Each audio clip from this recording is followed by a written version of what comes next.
दोस्तों। देखिए जैसे पिछले वीडियो में आप लोगों को बताया गया था कि पुर्तगाली जब आते हैं, यानी कि यूरोपीय कंट्री जैसे कि फ्रांस, ब्रिटिश, पुर्तगाली इस तरह से भारत में आते हैं और भारत में आने के बाद किस तरह से अपने प्रभाव क्षेत्र को भारत में बढ़ाते हैं, इसके बारे में हम लोग चर्चा किए थे। और साथ साथ में भारत उस जब यूरोपीय कंट्री भारत में आ रही थी तो उस टाइम भारत में कौन कौन से राज्य उभर कर सामने आ रहे थे, जिसमें हम लोग बात किए थे।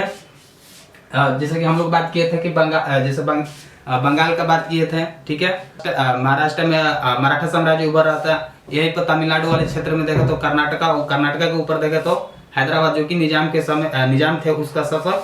ये सब राज्य थे जो कि यूरोपीय कंट्री जब आ रही थी तो सामने उभर कर आए थे, ठीक है। देखिए अब जैसे यूरोपीय कंट्री आ रही थी तो ब्रिटिश और फ्रांस के बीच हमने ये भी बात की है कि कर्नाटक का युद्ध होता है। जैसे कर्नाटक का प्रथम युद्ध, कर्नाटक का द्वितीय युद्ध, कर्नाटक का तृतीय युद्ध होता है, ठीक है। जिसमें कर्नाटक का द्वितीय युद्ध महत्वपूर्ण हो जाता है, किस लिए? क्योंकि रॉबर्ट क्लाइव और वाटसन द्वितीय कर्नाटक के युद्ध में मद्रास में अपना शासन कर रहे थे। वहां पर रॉबर्ट क्लाइव और वाटसन के बेसिस पे ही बंगाल का युद्ध जीता जाता है, ठीक है। तो आज मतलब देखा जाएगा तो आज पूरा बंगाल का आज विजय देखा जाएगा, ठीक है, कि अंग्रेज जो है बंगाल पर किस तरह से विजय पाते हैं, ठीक है। और बंगाल में देखें तो बंगाल में सबसे पहले देख लेंगे प्लासी का युद्ध आता है, बक्सर का युद्ध, और उसके बाद दे शासन। देखिए अगर इन सभी को बात करने से पहले हम ये देखते हैं कि बंगाल का विजय किस तरह से होता है, ठीक है। देखिए बंगाल का विजय से अगर देखें तो मुगल काल से है, ठीक है। मुगल काल से ही आपका बंगाल, उड़ीसा और बिहार वाला जो क्षेत्र था वो मुगलों के अधीन था, ठीक है। उसी में से कुछ शासक उभर कर सामने आए, जो कि मुर्शिद कुली था, बंगाल के नवाब बने पहले।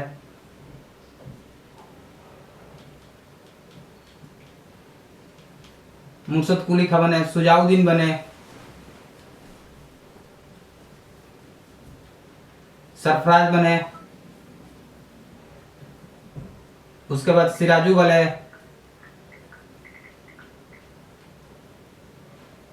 मीर जाफर और मीर कासिम। ये जो नेता है जब मुगल का विघटन हो रहा था तो इस समय मुर्शिद कुली खां, सुजाउद्दीन, सरफराज का, सिराजुद्दौला, मीर जाफर और मीर कासिम जैसे नेता शासक जो है बंगाल में उभर कर सामने आ रहे थे, ठीक है। जो कि इसमें आपका सिराजुद्दीन दौला से लेकर के मीर जाफर और मीर कासिम का जो मतलब कि नेतृत्व रहता है बंगाल में, ये इम्पोर्टेंट हो जाता है अंग्रेजों के बेसिस पे। यानी कि अंग्रेजों का जो सामना होता है सिराजुद्दौला, मीर जाफर और मीर कासिम के समय से ही होता है।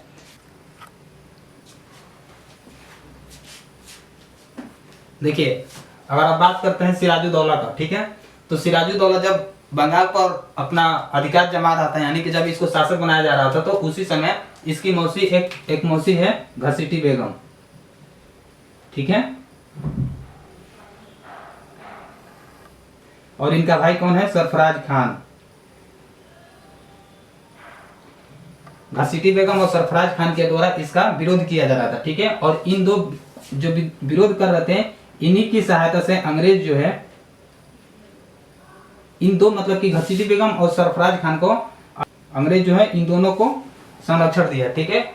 और इन दो संरक्षणों के मतलब कि संरक्षण देने के फलस्वरूप ही अंग्रेज जो है सिराजुद्दौला का पलासी का युद्ध होता है। सिराजुद्दौला के साथ अंग्रेज और सिराजुद्दौला के साथ पलासी का युद्ध होता है, जो कि 1757 में होता है। और इस तरह से पलासी के युद्ध में सिराजुद्दौला को हराते हैं और अंग्रेज थोड़ा अपना बंगाल में अपना प्रभुत्व बताते हैं, देखिए बनाते हैं। अब देखिए अगर बात करें कि अंग्रेजों का मतलब जो ब्रिटिश है बंगाल पे ही क्यों आ रहे थे, तो बंगाल की अगर बात करें तो बंगाल जो है एक समृद्ध राज्य था, ठीक है। यानी कि यहाँ पर सबसे पहले अगर बंगाल को देखो तो बंगाल जो है एक समृद्ध राज्य है, जिसमें किसान जो है खेती कर सकते थे, जिसको अधिक मात्रा में अन्न उगाते थे खेत से, ठीक है। और यह एक व्यापार के लिए भी सही था। अंग्रेज जो है जितना भी व्यापार कर रहे थे, जैसे कि अब बिहार से कपास का व्यापार कर रहे थे, तो जो यानी कि व्यापार करने के भी मामला में बंगाल एक सही जगह था। यह एक समुद्री क्षेत्र भी था, जहाँ से पोर्ट के लिए सामान एक जगह से दूसरे जगह ले जाना आसान होता था। तो ये मतलब था कि बंगाल पर अधिकार करने का रीजन मतलब कि बंगाल जो था एक समृद्ध राज्य था, इसलिए अंग्रेज जो है इस पर ज्यादा फोकस कर रहे थे।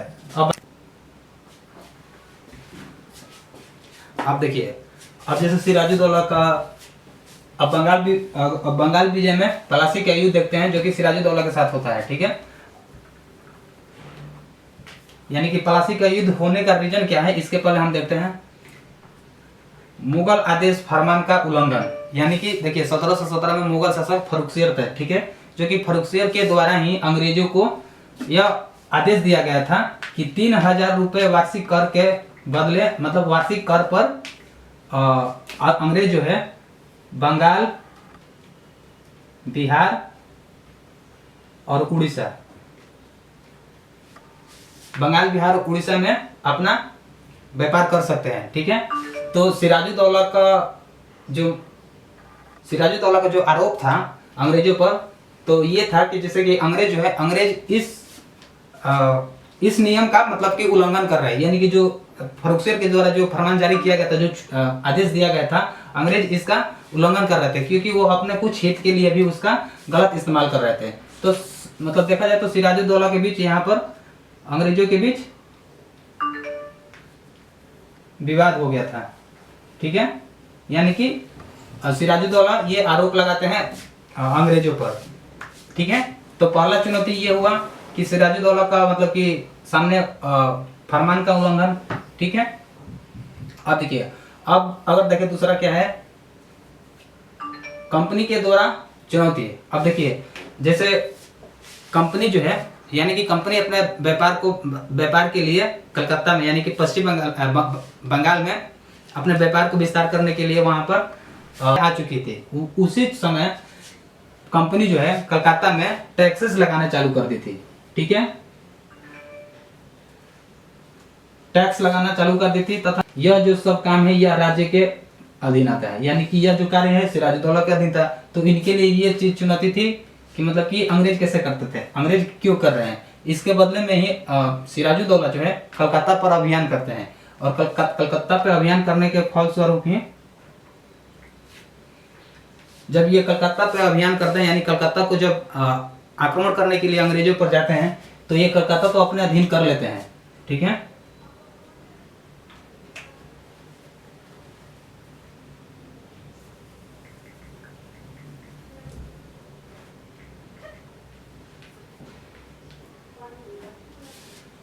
सिराजुद्दौला के सामने जब ये चुनौती आती है कि अंग्रेज अपने विस्तार को मतलब बढ़ा रहे हैं, जैसे कि कलकत्ता पे टैक्सेस लगा रहे हैं, घेराबंदी कर रहे हैं, तो यह सिराजुद्दौला के सामने चुनौती आया और चुनौती उभर कर आई, जिसके फलस्वरूप सिराजुद्दौला कलकत्ता पर आक्रमण करते हैं, कलकत्ता का अभियान करते हैं, और अभियान के फलस्वरूप जो है सिराजुद्दौला जीत जाते हैं। ठीक है, सिराजुद्दौला जीत जाते हैं, और किसको, और ये जो अंग्रेज है, यानी कि ये जो ब्रिटिश है, इनको ये जो ब्रिटिश है फुल्टा द्वीप पर जाने के लिए मजबूर हो जाते हैं।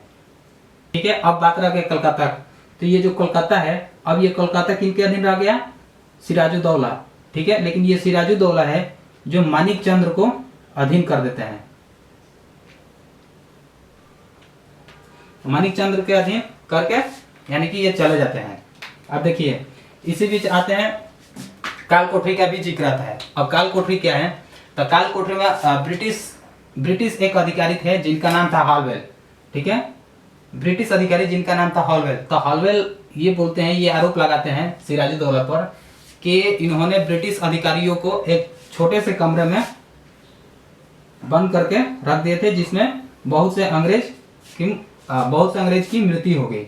लेकिन ऐसा कुछ अभी प्रमाणित नहीं हुआ है, जिसके फलस्वरूप हॉलवेल जो है, यहाँ पर देखिए,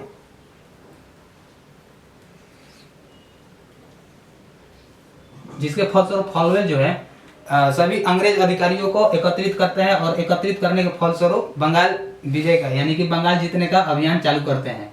ठीक है, अब देखिए, अब इससे पहले अगर देखा जाए तो दक्षिण भारत में, यानी कि कर्नाटक युद्ध चल रहा था, जहाँ पे क्लाइव और वाटसन कर्नाटक का द्वितीय युद्ध लड़ रहे थे। कर्नाटक का द्वितीय युद्ध लड़ रहे थे, जो कि 1749 से 55 तक चल रहा था, कर्नाटक का द्वितीय युद्ध।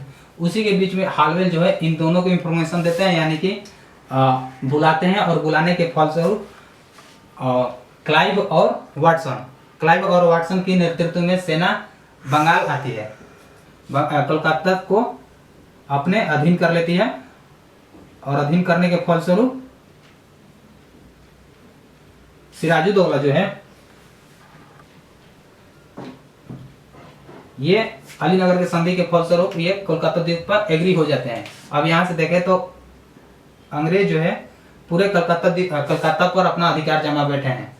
ठीक है, अब देखते हैं अब 6 क्या है, मतलब कारण क्लाइव का षड्यंत्र देख लेते हैं कि क्लाइव का षड्यंत्र क्या है।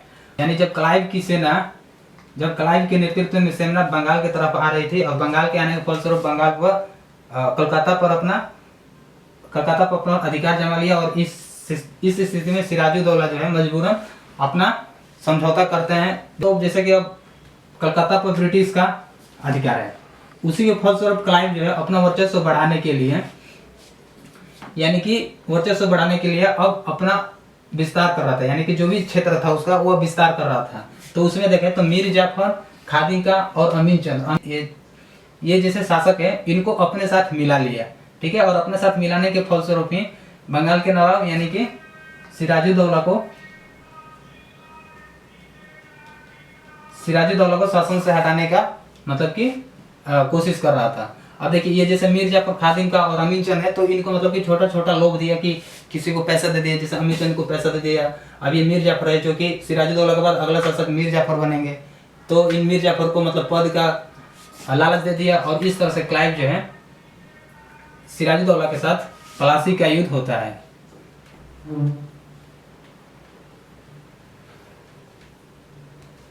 1797 में प्लासी का युद्ध होता है और क्लाइव क्या होता है इसमें जीत जाता है और सिराजुद्दौला हार जाते हैं। ठीक है, हारने के फलस्वरूप कुछ संधियां होती है। संधियां में ये होती है कि जैसे अब अंग्रेज जो है बंगाल, बिहार और उड़ीसा फ्री में अपना व्यापार कर सकते हैं। ठीक है, अगर दूसरा देखें तो क्या है, क्लाइव को 24 परगना का क्षेत्र मिल गया। तो ये जो थी मतलब कि क्लाइव का षड्यंत्र था और इस षड्यंत्र से क्लाइव यानी कि ब्रिटिश जो है अपने व्यापार क्षेत्र को आगे बढ़ाया। अब देखते हैं बक्सर का युद्ध। सेकंड क्या है आपका, बक्सर का युद्ध जो कि 1764 में आएगा। अब जैसे प्लासी का युद्ध होता है, प्लासी के युद्ध में सिराजुद्दौला जैसे पराजित हो जाता है, तो पराजित हो जाने के बाद अब देखेंगे तो मीर कासिम का प्रभाव देखेंगे। लेकिन मीर कासिम से पहले भी मीर जाफर नाम का एक अधिकारी बनते हैं। ठीक है, मीर जाफर यानी कि इनका मतलब कि शासन प्रशासन उतना महत्व नहीं है जितना कि मीर कासिम का है। अब देखिए जैसे मीर कासिम का अगर महत्व देखा जाए तो मीर कासिम जो है मतलब कि ये मतलब कि चटगांव और वर्धमान ये जो 2 जगह है, ये चटगांव और वर्धमान ब्रिटिश को दे देते हैं, यानी कि अंग्रेज को दे देते हैं और अंग्रेज को देने के फलस्वरूप ये मुंगेर में अपना राजधानी बना लेता है। ठीक है, मुंगेर को अपना राजधानी बना लेता है। कहीं ना कहीं ये जो मीर कासिम है अंग्रेजों के प्रभाव से निकलना चाहता है और अपना खुद का शासन करना चाहता था मीर कासिम। लेकिन देखिए अगर मीर कासिम तो मुंगेर को राजधानी बना दिया, लेकिन बक्सर का युद्ध जब होता है तो बक्सर के युद्ध का मतलब क्या कारण है इसको हम देखते हैं। अगर बक्सर के युद्ध का अगर रीजन देखा जाए तो पहला ये होगा कि अगर महत्वाकांक्षा देखेंगे। ठीक है, यानी कि महत्वाकांक्षा देखेंगे, यानी कि जिस तरह से ब्रिटिश अपने क्षेत्र को मतलब बढ़ा रहे थे उसमें ब्रिटिश जो है और अपने अधिकार को बढ़ाना चाहते थे और उधर मतलब कि बंगाल के नवाब के लिए एक चुनौती साबित हो रहा था, तो ये महत्वाकांक्षा होगा। ठीक है, और दूसरा देखेंगे तो अब मीर कासिम जो है मुंगेर को अपना राजधानी बनाया, तो कहीं ना कहीं मुंगेर में ये जो है अंग्रेजों को हराने के लिए बंदूक एवं बम जैसे कारखाने खोल दिए। कहाँ पर, मुंगेर में। किसने, मीर कासिम के द्वारा बंदूक और बम के कारखाने खोले गए ताकि अधिक से अधिक मात्रा में बम और बंदूकें मिले जिससे कि अंग्रेज को हरा दिया जाए। और तीसरा अगर देखा जाए, ये दूसरा क्या हुआ, कारखाना। अगर तीसरा देखा जाए तो तीसरा क्या है, तीसरा जो है मतलब कि जो जो कि प्लासी के युद्ध का एक कारण था फरमान को लेकर यानी कि तीसरा कारण भी देखा जाए तो बक्सर के युद्ध में फरमान का रीजन है, जो कि ब्रिटिश जो है इस फरमान का उल्लंघन कर रहे थे, यानी कि अपने फायदे के मतलब कि अपने हित के लिए इसका उल्लंघन कर रहे थे। ठीक है, तो मतलब बक्सर का युद्ध का कारण ये होता है। अब देखिए बक्सर का युद्ध का कारण में देखा जाए तो बक्सर का युद्ध होता है 1764 में, जिसमें मीर कासिम, शुजाउद्दौला तथा शाह आलम। मीर कासिम जो हो गए आपका बंगाल के नवाब हो गए, ठीक है, जो कि बंगाल के शासक बनाए गए थे। शुजाउद्दौला कहाँ के हो गए, अवध की ये है हो गए, तथा शाह आलम क्या है, मुगल वंश है, जो कि दिल्ली से। ठीक है, यानी कि मीर कासिम, शुजाउद्दौला और शाह आलम ये तीनों सेना मिलकर बक्सर की लड़ाई लड़ते हैं, जिसमें ईस्ट इंडिया कंपनी जो है, जिसका ईस्ट इंडिया कंपनी का नेतृत्व कौन कर रहा था, हेक्टर मुनरो, यानी कि हेक्टर मुनरो के नेतृत्व में मीर कासिम, शुजाउद्दौला और शाह आलम द्वितीय को हरा दिया जाता है। यानी कि फिर से यहाँ पर अंग्रेज ये सभी राजाओं पर भारी पड़ जाता है और इस तरह से बक्सर का युद्ध भी अंग्रेजों के हाथ में आ जाता है और कुछ संधियां हो जाती है। अब संधियां क्या क्या होती है इसको देखते हैं। तो मुगल के साथ इलाहाबाद की संधि होती है। ठीक है, मुगल के साथ इलाहाबाद की संधि हो जाती है, जो कि मुगल का जो भी संरक्षण होगा ब्रिटिश सेना करेगी, यानी कि अवध का देख रेख कौन करेगा, ब्रिटिश करेगी। ठीक है, अवध का संरक्षण कौन करेगा, ब्रिटिश करेगी, और संरक्षण के फलस्वरूप जो भी मतलब कि खर्चा आएगा वो कौन देगा, वो अवध मतलब कि अवध शासक देंगे, यानी कि जो अवध में राजा रहते थे वो देंगे। और तीसरा क्या है, यानी कि बंगाल, बिहार और उड़ीसा, बंगाल बिहार उड़ीसा का दीवान प्राप्त कर लेते हैं। इसका जो प्रभाव हो गया बंगाल, उड़ीसा और बिहार तक पूरे अपने व्यापार को बढ़ा सकते थे कौन, यानी कि व्यापार कर सकते थे ब्रिटिश। ठीक है, अब जैसे ब्रिटिश जो है बंगाल, बिहार और उड़ीसा पर अपना व्यापारिक विस्तार कर लिया, यानी कि व्यापार के मामले में बंगाल, बिहार और उड़ीसा पर अपना कर सकते हैं। ठीक है, तब ब्रिटिश जो है क्लाइव के नेतृत्व में देश शासन मतलब कि डबल गवर्नेंस की रूल लाती है। डबल गवर्नेंस जो है 1765 से 1772 तक चलती है। अब ये क्या है, ये यानी कि अब देखें जैसे कि ये बंगाल, बिहार और उड़ीसा ये जो क्षेत्र है इसका प्रशासनिक अधिकार कौन है, शासक है। प्रशासनिक अधिकार कौन है, शासक है। और दीवानी किसके पास है,